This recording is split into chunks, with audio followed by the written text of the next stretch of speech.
Assalamualaikum anak-anak hebat. Ketemu lagi nih dengan Ibu. Kalian apa kabar? Semoga kabar kalian selalu sehat ya, dan semoga kita semua selalu dalam lindungan Allah Subhanahu wa taala.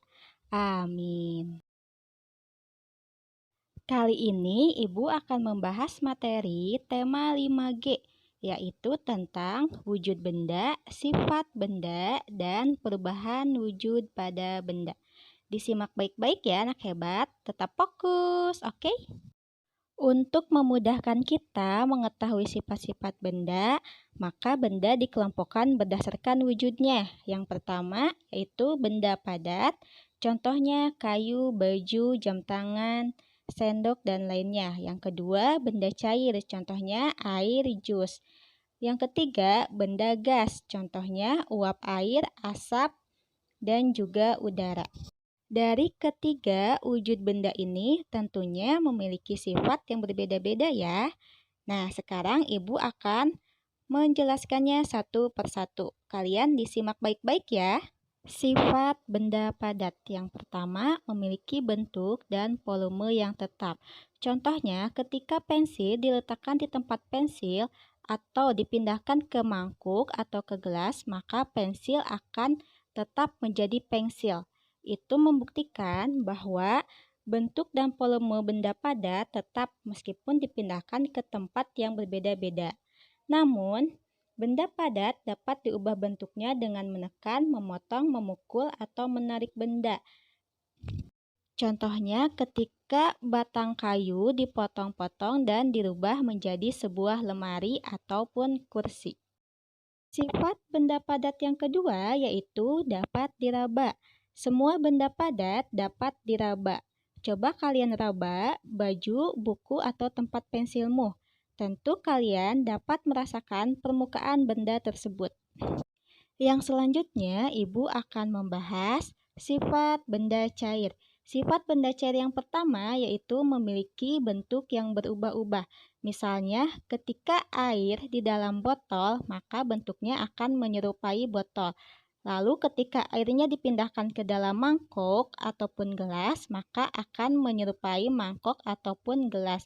Ini membuktikan bahwa benda cair memiliki bentuk yang berubah-ubah sesuai wadah yang ditempatinya. Meskipun demikian, volumenya akan tetap sama. Sifat benda cair yang kedua yaitu mengalir dari tempat tinggi ke tempat rendah. Contohnya air sungai. Air sungai mengalir dari hulu di pegunungan menuju laut yang letaknya lebih rendah. Yang ketiga yaitu dapat melarutkan benda. Contohnya ketika kita membuat teh manis, maka gula yang dimasukkan ke dalam air akan melarut. Yang keempat, permukaan benda cair yang tenang selalu datar. Contohnya, ketika air dituangkan ke dalam gelas lalu dibiarkan beberapa saat, maka permukaan air tentu akan terlihat datar.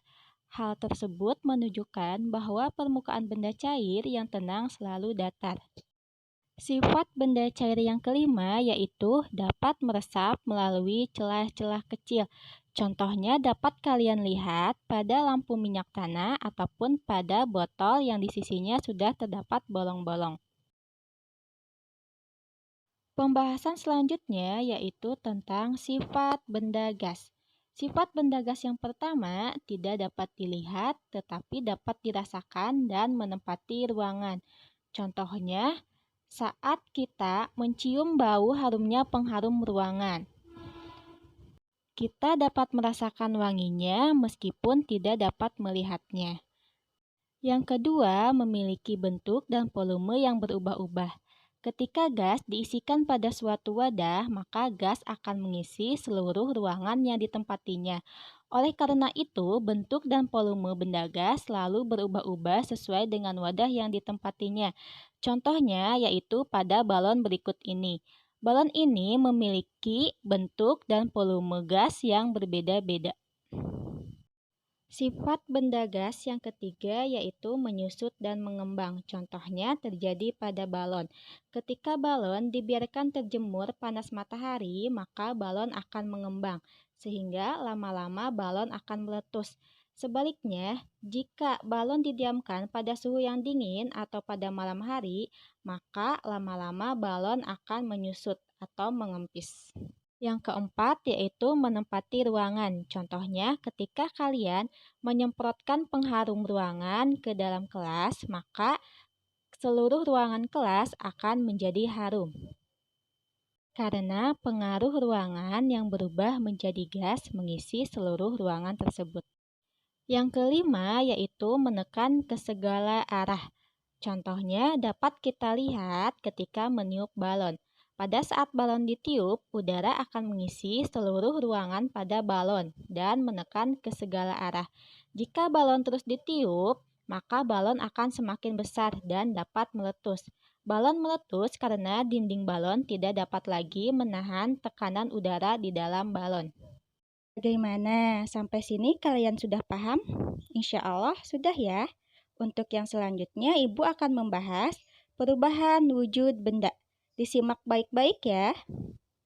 Sebelumnya, kalian harus tahu dulu apa maksud perubahan wujud benda. Ada yang tahu?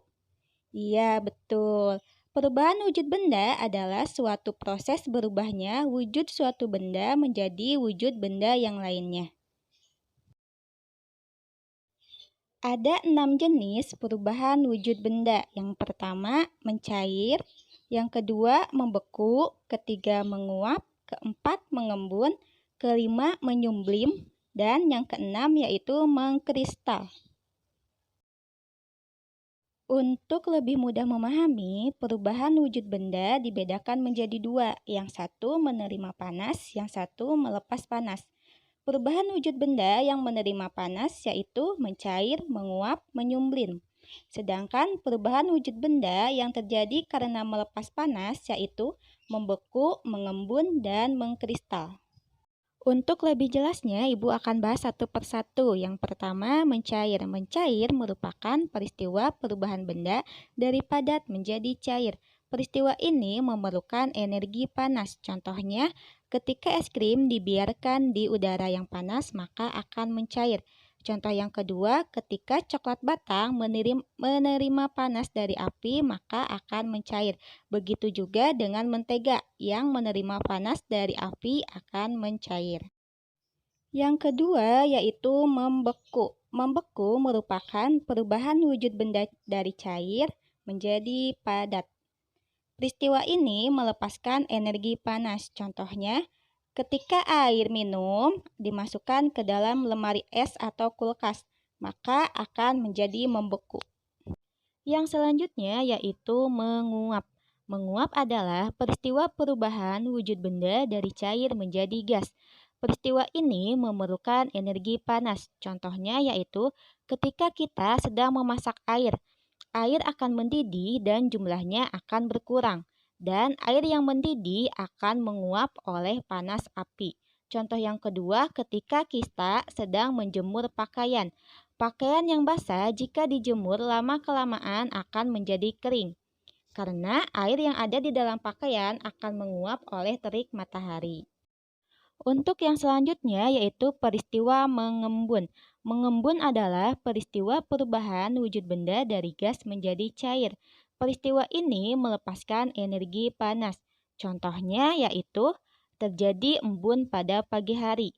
Daun atau rumput akan menjadi basah pada pagi hari karena terjadi peristiwa pengembunan. Contoh yang kedua yaitu ketika turun hujan, maka titik air akan memburamkan kaca mobil.